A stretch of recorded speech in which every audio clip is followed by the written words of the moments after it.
नमस्ते ज्ञान के साधकों, हमारी सिंहासन बत्तीसी श्रृंखला के एक और ज्ञानवर्धक एपिसोड में आपका स्वागत है। आज हम राजा विक्रमादित्य की पौराणिक कहानी पर गहराई से विचार करते हैं। एक ऐसे राजा जिनकी वीरता, बुद्धि और न्याय के प्रति अटूट प्रतिबद्धता ने इतिहास पर एक अमिट छाप छोड़ी। इससे पहले कि हम इस मनोरम कथा को शुरू करें, आइए सिंहासन बत्तीसी के सार पर विचार करें। हिंदू पौराणिक कथाओं की समृद्ध टेपेस्ट्री में निहित कहानियों का यह कालातीत संग्रह राजा विक्रमादित्य की 32 दिव्य मूर्तियों को प्राप्त करने की खोज के इर्द गिर्द घूमता है। सिंहासन, इस संग्रह की प्रत्येक कहानी ज्ञान की एक किरण के रूप में कार्य करती है, जो हमें धार्मिकता और ज्ञान के मार्ग पर मार्गदर्शन करती है। उज्जैन के प्राचीन साम्राज्य में एक राजा राज्य करता था जिसका नाम इतिहास के इतिहास में गूंजता है, राजा विक्रमादित्य। वह सिर्फ एक शासक नहीं थे, बल्कि ज्ञान, साहस और न्याय के प्रतीक थे, जिनकी विरासत पीढ़ियों को प्रेरित करती रहती है। राजा विक्रमादित्य का शासनकाल उनकी प्रजा के बीच अद्वितीय समृद्ध, शांति और सद्भाव से चिह्नित था। उनके उदार शासन के तहत उनका राज्य फला फूला और उनके लोग उनकी निष्पक्षता और करुणा के लिए उनका सम्मान करते थे।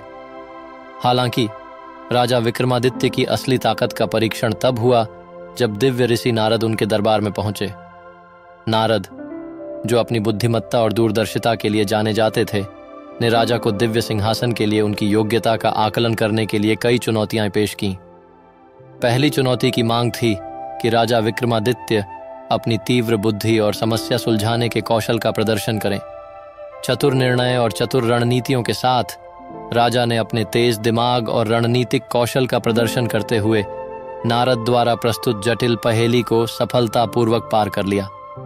इसके बाद की चुनौतियां भी कम कठिन नहीं थीं।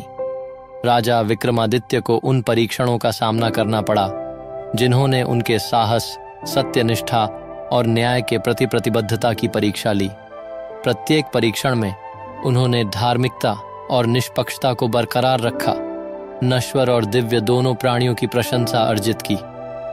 राजा विक्रमादित्य के जीवन की सबसे प्रसिद्ध घटनाओं में से एक उनकी पौराणिक बेताल से मुठभेड़ है। बेताल, एक दिव्य आत्मा, ने अपने दिव्य सिंहासन को सुशोभित करने के लिए एक योग्य राजा की तलाश की। राजा विक्रमादित्य के गुणों और वीरता से प्रभावित होकर बेताल ने उन्हें सिंहासन की पेशकश की, जो नश्वर और दिव्य लोकों के मिलन का प्रतीक था। राजा विक्रमादित्य का शासनकाल समृद्ध और बुद्धिमत्ता से चिह्नित रहा। उनका दरबार बौद्धिक और सांस्कृतिक विकास के स्वर्ण युग में योगदान देने वाले विद्वानों, कवियों और विचारकों से सुसज्जित था। राजा विक्रमादित्य की विरासत उनकी वीरता, बुद्धिमत्ता और न्याय के प्रति अटूट प्रतिबद्धता की कहानियों के माध्यम से जीवित है। उनकी कहानी उन गुणों की शाश्वत याद दिलाती है जो महान नेतृत्व और धर्मी शासन को परिभाषित करते हैं। राजा विक्रमादित्य के बारे में सबसे दिलचस्प कहानियों में से एक सुनहरी मूर्ति शामिल है, जो रहस्यमय तरीके से उनके दरबार में दिखाई देती है। ऐसा कहा जाता है कि इस मूर्ति में जादुई शक्तियां हैं और जो लोग इसकी सच्चे दिल से पूजा करते हैं, उनकी मनोकामनाएं पूरी होती हैं। हालांकि महान शक्ति के साथ बड़ी जिम्मेदारी भी आती है और राजा विक्रमादित्य को मूर्ति की उपस्थिति से उत्पन्न होने वाली चुनौतियों से निपटना होगा।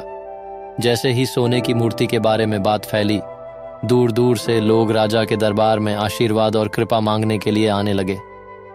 कुछ शुद्ध इरादों के साथ आते हैं, जबकि अन्य लालच और स्वार्थी इच्छाओं से प्रेरित होते हैं। राजा विक्रमादित्य को प्रत्येक याचिकाकर्ता के वास्तविक उद्देश्यों को समझना चाहिए और यह सुनिश्चित करना चाहिए कि मूर्ति की शक्तियों का उपयोग अधिक अच्छे के लिए किया जाए।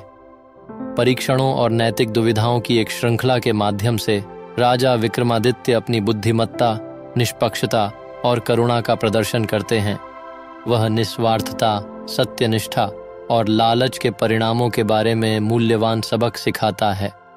अंततः सुनहरी मूर्ति सदाचार का प्रतीक बन जाती है और राजा के धार्मिक शासन की याद दिलाती है।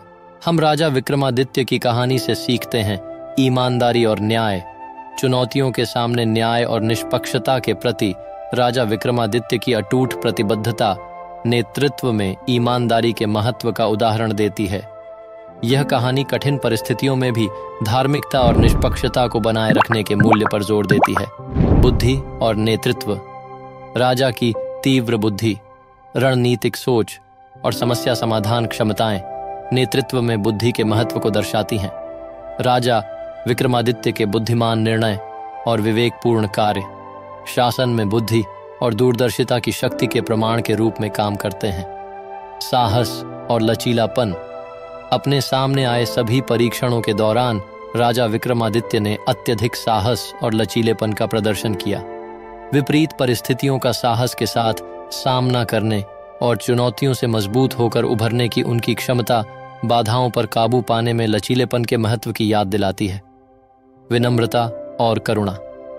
अपने शाही कद और उपलब्धियों के बावजूद राजा विक्रमादित्य अपनी प्रजा के प्रति विनम्र और दयालु बने रहे। दूसरों के प्रति उनकी विनम्रता और सहानुभूति नेतृत्व में दया और करुणा के मूल्य को दर्शाती है। जैसे ही हम राजा विक्रमादित्य के जीवन की इस मनोरम कहानी की खोज समाप्त करते हैं, हमें ज्ञान, न्याय और सत्यनिष्ठा के कालातीत गुणों की याद आती है।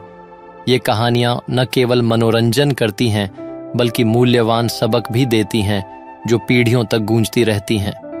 समाप्त करने से पहले आइए हमारे पिछले प्रश्न का सही उत्तर प्रदान करने के लिए श्री विवेकानंद जी को विशेष धन्यवाद दें।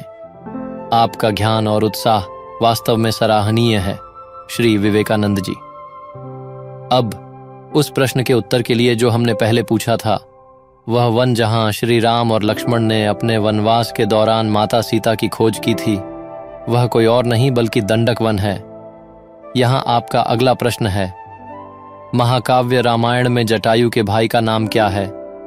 नीचे टिप्पणी में अपने उत्तर साझा करें और यदि आप इन कालातीत कहानियों के माध्यम से हमारी यात्रा का आनंद ले रहे हैं तो लाइक, शेयर और सब्सक्राइब करना न भूलें।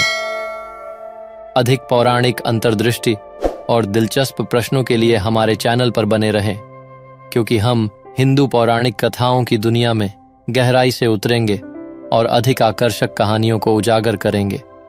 तब तक हमारे प्राचीन महाकाव्यों का ज्ञान आपके मार्ग का मार्गदर्शन करेगा।